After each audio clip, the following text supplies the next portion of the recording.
So in this segment, we're going to be analysing some tweets from David Henning, who is an expert in trade, who is very critical of the UK's kind of trade policies and trading objectives, because we don't really have any apart from to wave around shiny trade deals like it's the Munich Agreement and claiming these are big victories when they are really not. So yeah, I found this thread really interesting. So Henning is an interesting guy. He's worth a follow. I think I might be mistaken. He also live streams on. No, it might not be him, but one of these guys, they live stream on Twitch. They play League of Legends. I was talking about trade, which I find hilarious. But anyways, we'll start analysing some of Henning's tweets, which he says. I still hear from the UK government denial of basic global trade principles, which is gravity, which means that you generally trade with the nations closer to you because it's far cheaper to transport goods there. Hence why you have trading blocks. You've got NAFTA, you've got I think Mercosur in Latin America. I think the what's it called, the Tiger countries. I think it's like Malaysia. Those sorts of countries have their own trade agreement with each other, and so on and so forth. These countries have trading blocks with each other because it's easier to trade with your neighbours. The EU, another example of that. So, this idea of trade gravity, the UK doesn't understand that. We're trying to join, the CPTPP, and those countries are, on the other side of the planet, and trade with them will be very limited because of the massive transport costs. If you live, say, in China and you want to buy beef, for example, you can buy that from Australia or you can buy that from the UK. Why would you buy it from the UK when it's going to be far more expensive than buying from Australia? Not just because Australian beef is cheaper to produce, but also the fact that it'll be cheaper for transport reasons. It's a much more stable access point in terms of market, a much more stable export market as well. So, gravity is something the UK has failed to understand. Divergence means trade barriers. So if we start diverging from EU standards, it means there'll be more trade barriers in the way for UK to EU trade, and also UK to Northern Ireland trade. That's another problem. Equivalency scarcely reduces said barriers. I mean, it does have an impact on it, but it does have an impact on reducing trade barriers. It won't, it's not the end all and be all of it, but it will help. So I think this point here I have a slight issue with. Tariff removal isn't free trade. The UK always says no tariffs, zero tariffs or quotas, but there are still trade barriers. There are still customs declarations, vet checks, and all this stuff. So just because they use the word free trade doesn't necessarily mean it's free trade. But what it means is there are no tariffs. There's no cost there. It's free in that sense.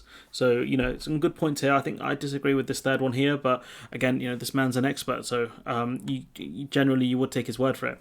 He goes on to say, in the minds of the UK government, there is some magic bullet that the EU is denying called equivalence, where everyone has their own rules, but there are no checks or barriers on trade. The EU does have equivalency with New Zealand, but there are still things like checks.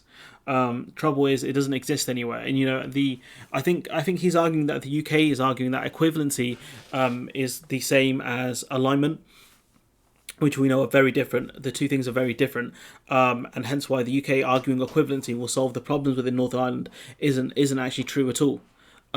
Because it will reduce some of the checks, but not all of them. But alignment will get rid of the vast majority of checks, but the UK refuses to do that. So I think that's probably the point he's trying to make.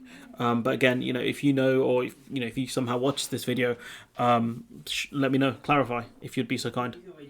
What I hear repeatedly from businesses is that there are many officials who do understand global trade or are starting to, but that they can only make a difference in the margins because ministers won't drop the fantasy trade world. And the thing is, the ministers can't drop it because this is all they have now. This is all they have. These unicorn trade deals with Australia, New Zealand, etc. Because without them, what is the point of Brexit? We can control our borders. We could always do that for the most part. Control our laws. We could always have done that. But this is all they have. Once the trade thing goes, they got nothing. Ministers make evidently inconsistent statements, for example, that we won't lower food standards, but that we need to diverge from the EU food standards. I think what they try and say is we don't want to keep up with EU standards and do our own, but they are also threatening to diverge in certain areas. Frost kept saying, we don't want to do an alignment thing because, we want to diverge. So if that's the case, then diverging typically means you're lowering standards. You can always have higher standards than the EU. The EU, if you had alignment with the EU, that's a base standard. You could have higher ones on top of that if you really wanted to. So again, Henning's point here is very true. They are being very inconsistent. Similarly, the UK claims to be tough in international negotiations, but has yet to have a success with the EU or Australia, which is true because Australia are heralding the agreement they have with us as a massive success. They've achieved their offensive goals, which is to get rid of tariffs and quotas on meats. That's what they wanted, and that's what they got. What did the UK want? It's very unclear. We don't have any actual trade objectives, which is something David Henning points out. There are no goals here, apart from get an agreement because it looks good. He goes on to say, indeed, is rather more widely regarded as having talked tough and then given away on everything important to the other side, which we did, I think, with the EU for the most part, and with Australia. With the EU, we still, we said we would control, our fishing waters and stuff like that. We never actually did that in the end, did we? So it's just ridiculous the points these people are making. Oh, not Henning, obviously, but ministers and stuff like that. The latest line is to suggest that we haven't understood properly how the EU negotiate with third countries. I mean, David Frost said that, he didn't realise, being a third country is very different to being a bloc member in negotiations. No duh, bro. How is it, how did you not figure that out? Frost has also talked about the fact that he's learning on the job. Like, bro, you're the chief negotiator. You cannot do learning on the job right now. You are in charge. If you do learning on the job, that means you're going to have massive failures that it's going to take you a while to learn from. So again, good point here from Henning. What does it say that the UK system that for 5 years that we didn't understand that or probably still don't, talking about Brexit, that Brexit happened 5 years ago and we still don't understand what it means to be a third country. It took US intervention to tell the UK government to stop the reality denial over the Northern Ireland Protocol, and that's one of the good things that, a lot of Americans, especially lefties, didn't really care if, some of them didn't care if Joe Biden or Donald Trump won, but in the international stage, I think it's made a huge difference.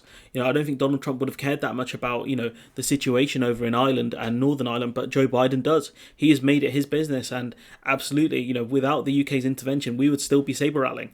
I would not be surprised if the UK took unilateral action over the chilled meats thing, if the Americans didn't intervene. That would not surprise me at all if we did that. What I am surprised about is the UK asking for an extension. That did genuinely catch me off guard.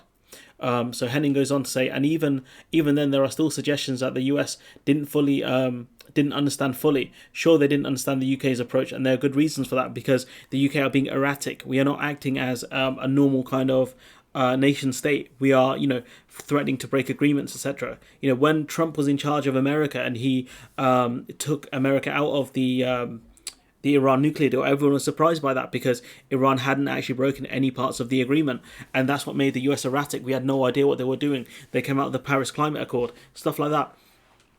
And with erratic nation states, it's very hard to predict what they're going to do, and more importantly, they can't be trusted because they're going to do stupid stuff, which they shouldn't do. It's very hard to plan around someone who's erratic. It makes you dangerous. So yeah, it seems that the trick is the government and Brexit supporters sharing their imaginary world is everything has to be a triumph. Pity the poor businesses and the rest of us in the real world, which is true, that they have to portray everything as a win. Everything is a success over the EU, or an outrage because the EU have done something, like roaming charges coming back. The Express and all those crazy sort of rabid people, angry roaming charges are coming back, when I thought, why are you going on holiday to the EU? Why don't you go on holiday here? Where's your pride? Where's your patriotism? But more importantly, the Express and these papers said roaming charges wouldn't come back, and now they are. It's like £2 a day if you're with EE. That's ridiculous. That's so expensive. And so, that's a massive loss for the UK, but these people will spin as the EU being bitter and trying to get back at us, when that's not the case. Like, we've breached agreements. We're not in certain arrangements. Like, deal with it. So his thread I think is pretty great, to be honest. It does show you that without offensive goals, without the UK actually knowing what we want in terms of expanding trade deals and things like that, and getting trade deals, what it means is that we're going to be a sitting duck for these countries that actually know what they want. Australia's goals are to increase massive amounts of trade of agriculture, so they want to get rid of tariffs and quotas on Australian agriculture. And I would not be surprised if they manage to get the UK to kind of lower standards on imports.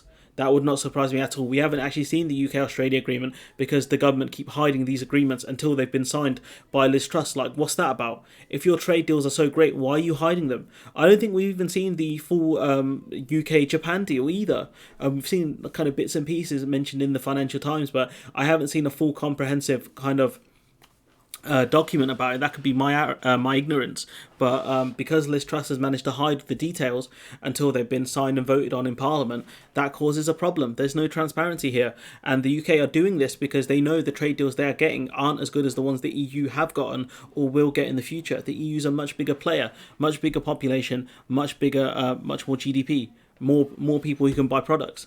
And that's what makes the EU, that's what gives the EU power. It's the same thing with the Americans.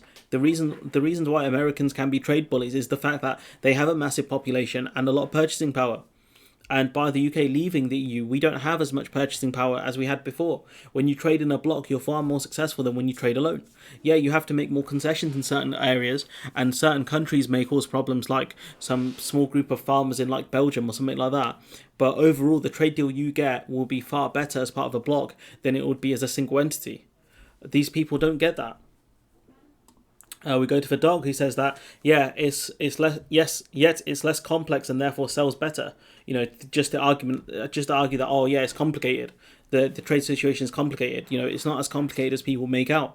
And that's the point she's making there which is that it's very easy to argue that, oh, it's complicated, that's why things aren't working, when that's simply not the case. It's very easy to explain. I think I've done that relatively well, which is more credit to David Henning than anything, because he's laid it out very easily for anyone to follow.